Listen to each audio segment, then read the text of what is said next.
So I've got an original long box copy of the original Resident Evil here for the PlayStation. And it's crazy to think that it's already been 30 years since the first time I had ever experienced this game. I think I've told this story on stream before, but my first experience with the game wasn't actually playing it myself.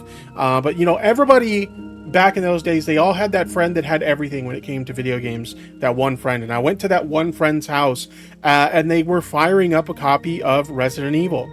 And as somebody who was always a fan of zombies in media, I remember being mesmerized by this game and thinking, wow, it's a game on, you know, a new platform, like a 3D platform, obviously at the time the Sony PlayStation, and seeing this game with zombies in it and being just absolutely intrigued by it, but also being too terrified to play it at the time. I was 9 years old, so I was a little too scared to play it myself, but I ended up watching a friend play it, and I watched them play it to completion, and I remember just being so, like, enthralled with this game, and eventually I did obviously play it myself after watching my friend play it, and falling in love with this series from the very start. And I had no idea at that time that this little game on the Sony PlayStation was going to have such a big impact on my life, and that to this day I would still be playing these games, both new and old. Capcom created something amazing with that original game